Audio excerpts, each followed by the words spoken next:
here at Gamelab 2014, it's not only Team Schafer who's making great adventure games or point-and-click games, adventures. For example, Fictiorama Studios just funded a new project, correct?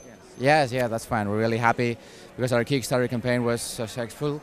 We have got a lot of really great feedback from the backers and from players, so we're really happy, yes. It was like some weeks ago, and the last minute, you make it. Yeah, it was really too much thrilling, you know, for our health, for our mental health, you know.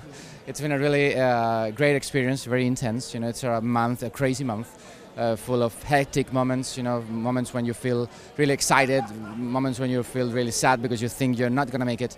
But we had a really great support from our backers, great support from the media. We want to thank the media, the backers, all the gaming industry in Spain that has supported us, and well, finally, we all made it. Do you think Kickstarter is getting really difficult to get some attention? Is like now some like the App Store or something like that, like channel full of interesting things, and then you can difficultly get some attention? Yes, I think it's getting harder and harder every day. It's not only my opinion. It's I've read a lot of articles about that on the internet lately, and I think it's maybe because there are too many projects. In fact, there are too many great projects. It's really sad when you see a really cool project, very original, with a stunning art, with great mechanics, and then it fails, you know. And I think it's because of that, maybe because of some failure projects as well, you know, projects that were funded some time ago and the makers didn't make their products. So, well, I think it's a pity, but it's a funding model that it's having a really strange time, let's say.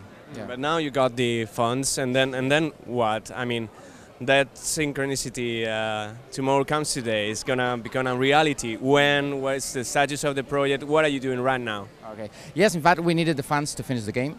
If our Kickstarter campaign wasn't successful, right now I think we would be begging for money somewhere else. We don't know what we would have done, but.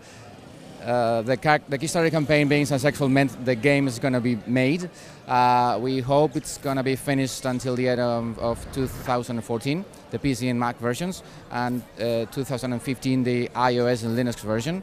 And the truth is that everything is going fine, you know, so we can't complain. Tell us about the game itself. It's a point-and-click adventure. It's got a dark tone to it, yes. And then you're also playing with the time. What can you tell us? Yeah, it's a 2D point-and-click adventure game with featuring old-school mechanics. You know, just like an inventory and dialogue trees and an item, hotspots, characters to interact with. We want to recover to some extent that feeling of free roaming that old-school point-and-click adventures had. You know. Our game features 30 locations, 30 characters, about 50 items, and we want to give the player progressively the ability to interact with this big world, you know, so that they feel involved in the plot. It's a mature plot, sometimes even it's bloodstained, and we want to get the player moved, you know, we want to make them feel emotions and even push them to their moral bounds, you know. We want to make the players make things they don't want to make, but they need to make them to finish the game. So I think it's a very exciting experience, not only for us, but for the players themselves. What about the time? I mean, it's an important concept. It reminds me a little bit to Virtue's Last Reward and other time, you know, jumping games. How are you taking that? Yes, we've been told that influence, in fact, sometimes. And, well, I can't say too much about the time element without spoiling things, yeah. As soon as you start playing the game, you realize there's something strange with the time and space. You know, from time to time there are strange flashes that Michael, the main character, doesn't understand, and neither does the player.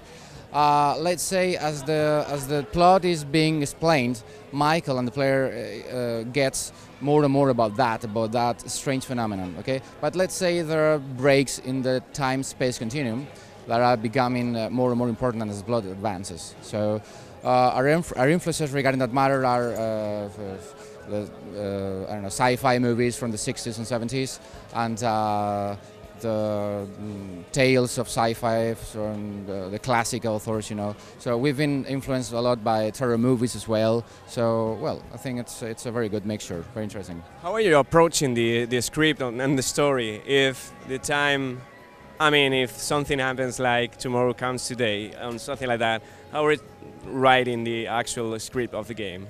Well, at first we wrote it as a linear story, you know, like a tale, like a short novel.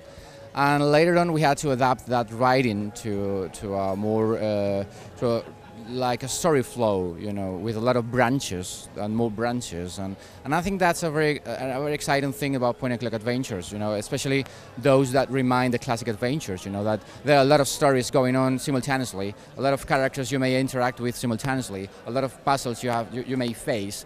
And for us, it was a really good experience in the 90s when, I don't know, the LucasArts games, you know, were in their best moment. And that's at some extent, as I say, because we're just 4 in the studio, we're really small, and we don't have too much money to make our game, you know. Luckily, we have now enough to finish it. To some extent, we want to recover that feeling, you know. At least one of 2 of those guys are in charge of the art style of the game, I guess. So how are you approaching that part of the game? It really looks like a dark visual novel or something like that? Yes. Once we have the story written, the plot written for the whole series, we wanted to get a style that really suited the story, you know. So we wanted to get this hard style, you know, very angled with expressionist influences, you know. Really dark and hard with no curved lines, so I think it really suits the mood of the game. And with the music, we wanted to make the same. Music is very important for us as well. In fact, the music of the game is being written by an indie rock band called Kowalski, and the music is as well very aggressive, very moody, you know, with a lot of guitars and very influenced by the orchestral rock of the 70s. So plot and art and music, we think they made a really compact product, a very compact game. Nice, so good luck with the project. Looking forward to playing it maybe at the end of this year, and I don't know, maybe playing with the time and with those curious mechanics you're planning. Well, thanks a lot for your support again, and well, thanks. Thank you very much. Thank you.